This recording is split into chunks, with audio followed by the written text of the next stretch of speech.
बिस्मिल्लाहिर्रहमानिर्रहीम। अस्सलाम वालेकुम। हयात तहरीर शाम के रहनुमा अबू मोहम्मद अल जोलानी की तरफ से कुछ अहम बयानात अब शाया हुए हैं और ये बयानात जो है वाज़े कर रहे हैं उस पॉलिसी को जिसको लेकर हयात तहरीर शाम ने असद हुकूमत को जो है वो गिराया। फॉल के बाद अब ये जो है शाम के ऊपर काबिज़ हैं और अब इनके जो बयानात हैं वो वाज़े करते जा रहे हैं कि किस पॉलिसी के तहत शाम पर कब्ज़ा आवर हुए हैं। और अब हयात तहरीर शाम जो है वो मुकम्मल तौर पे खुलकर इन बयानात का इजहार करती जा रही है कि हम ये अब करने वाले हैं शाम में और ये काम हमने नहीं किया है। इस हवाले से जो अहम अपडेट सामने आ रही हैं, Hayat Tahrir Sham leader Abu Mohammad al Julani, we will not engage in a conflict with Israel. We have no hostility toward the Iranian community and what has happened is a victory over the dangerous Iranian project in the region. We are communicating with Western embassies and holding talks with Britain to restore the representation in Damascus. We could have targeted Russian bases in Syria, but we have given the Russians a chance to reconsider their relationship with the Syrian people.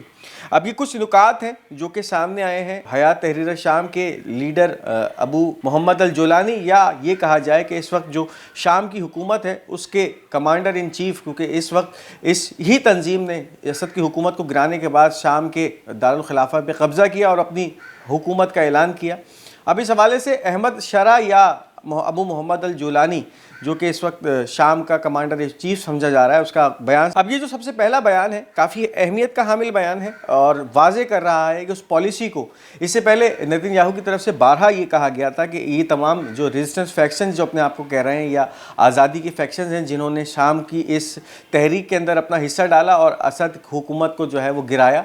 इसके बारे में Netanyahu की तरफ से बारहा ये कहा गया था कि हमने तकरीबन 13 से 14 साल इन पे वर्किंग की है, इनके ज़ख्मों को भरा है और अब ये तमाम तंजीमें इसराइल के मफादात को जो है इस खित्ते के अंदर सपोर्ट कर रही हैं। We will not engage in a conflict with Israel. जैसे ही शाम का सुकूत हुआ था, इसराइल सबसे पहला मुल्क था जिसने फौरी तौर पे बफर जोन की खिलाफ वर्जी करते हुए शाम में दाखिला शुरू कर दिया था और बहुत सारा इलाका इस वक्त अपने तसल्लुत में ले चुका है। अब इस हवाले से जोलानी का जो पैगाम है बहुत वाज़े कर रहा है कि हम इस वक्त इसराइल के साथ किसी भी तनाज़े का हिस्सा नहीं बनेंगे। ये वाज़े कर रहा है कि यानी फिर इसराइल जितना हिस्सा कब्जा कर चुका है शाम के अंदर, उस मामले से हमें कोई सरोकार नहीं है, ना ही हम इसराइली फ़ौजों से लड़ेंगे, ना ही किसी तनाज़े का हिस्सा बनेंगे, यानी किसी भी किस्म से हमें इनसे कोई सरोकार नहीं है। इसराइल इस वक्त शाम में जो कर रहा है करता रहे, हमें इससे किसी किस्म का सरोकार नहीं। दूसरी तरफ there is no hostility toward Iranian community, यानी ईरानी लोगों से हमें किसी किस्म का सरोकार नहीं है। हमारी जो जीत है वो इस वक्त जो इस खित्ते के अंदर ईरानी तसल्लुत था या ईरानी एक डेंजरस प्लॉट था उससे आज़ादी जो है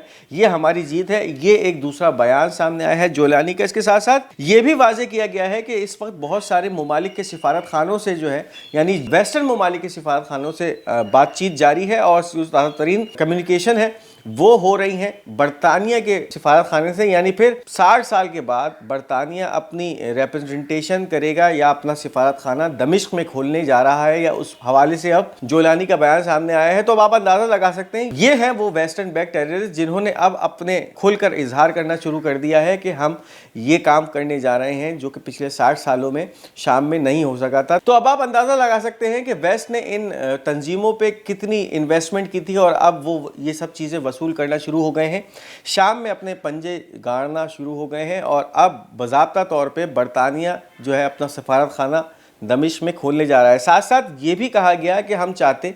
तो रशियंस के ऊपर हमले कर सकते थे, यानी इस वक्त रशिया शाम के बहुत सारे इलाकों में मौजूद था, उन पे हमले कर सकता था, लेकिन इस फैक्शन ने रशियन फ़ौजों को ऊपर हमले नहीं किए और इस वक्त ये कहा जा रहा है कि उनको एक चांस दिया गया है कि अपने रिश्तों को या अपने रिलेशंस को शामी आवाम के साथ इस्तेवार करने या उसको बेहतर बनाने के लिए रशियंस को एक मौका दिया गया है। तो ये इस वक्त बयान है जो कि सामने आया है हयात तहरीर शाम के लीडर अबू मोहम्मद अल जोलानी का। इसके साथ साथ वीडियो को आगे बढ़ाने से पहले उन तमाम नाज़रीन के लिए कि जिन्होंने अब तक हमारा ये चैनल पाक गोल्ड मीडिया सब्सक्राइब नहीं किया, इस चैनल को सब्सक्राइब कीजिए ताकि कोई भी अहम वीडियो आप मिस ना कर सके। इसके साथ साथ एक और बयान भी अहमद अल शरा की तरफ से सामने आया है और काफ़ी अहमियत का हामिल बयान है, यानी लग यही रहा था कि सुकूत शाम के बाद जब ये तमाम जितने भी फैक्शंस थे, मुसल्लह ग्रोह थे जिन्होंने मिलकर जो है धावा बोला था और फिर असद हुकूमत को जो है वो गिराया था, अब उनके दरमियान जो आपसी इख्तलाफात हैं वो फूटेंगे। इस हवाले से जो ये बयान है काफ़ी अहमियत का हामिल समझा जा रहा है। The ministry of defence will dissolve all Syrian factions. अब शाम के अंदर जो इंटरिम हुकूमत बनी है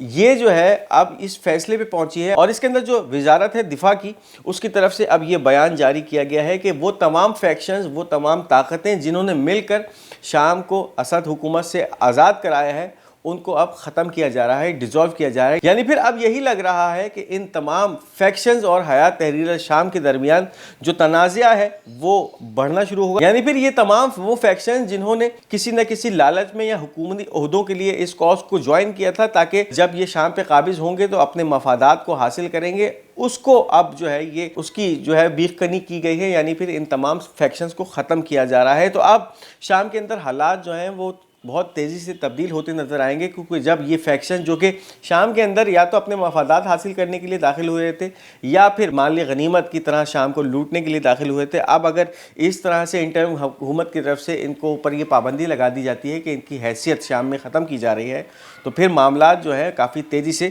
تبدیل ہوں گے. اس کے ساتھ ساتھ ایسوسیٹڈ پریس کی طرف سے یہ خبر دی جا رہی ہے کہ جو شام کی نئی حکومت ہے، انٹرم حکومت، انہوں نے اب سیکیورٹی کونسل سے مدد مانگی ہے. The interim government in the Syria called on Security Council to force Israel to stop its attack immediately and withdraw from the areas it has penetrated. اب شام میں قائم ہونے والی انٹرم حکومت کو یہ اندازہ ہونا شروع ہو چکا ہے کہ اسرائیل کیا کر رہا ہے اور کس طرح سے تیزی سے اسرائیل شام کے علاقوں پہ قبضے کر رہا ہے. ایک طرف تو مکمل طور پہ دفاعی صلاحیت شام کی ختم کر چکا ہے، 80% ایئر ڈیفنس سسٹم تباہ کیا جا چکا ہے شام کا،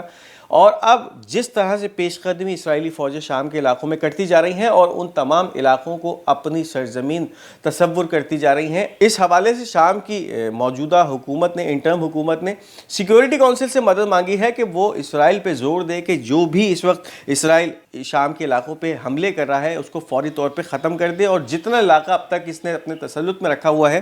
اس کو فوری طور پہ خالی کر دیا جائے. تو اب اندازہ ہونا شروع ہو چکا ہے شامیوں کو کہ کتنا بڑا ہاتھ ان کے ساتھ ہو چکا ہے اور کتنا بڑا نقصان ہے جو کہ اس وقت اسرائیل ان کو پہنچا چکا ہے. اس کے ساتھ ساتھ شام میں موجود رشین فوجوں کے حوالے سے بھی ایک خبر سامنے آ رہی ہے. Russia is withdrawing its forces from Syria but it will not evacuate its main military bases. Writers, اب یہ امریکی جریدہ رائٹرز کے مطابق شام کے اندر اس وقت بہت ساری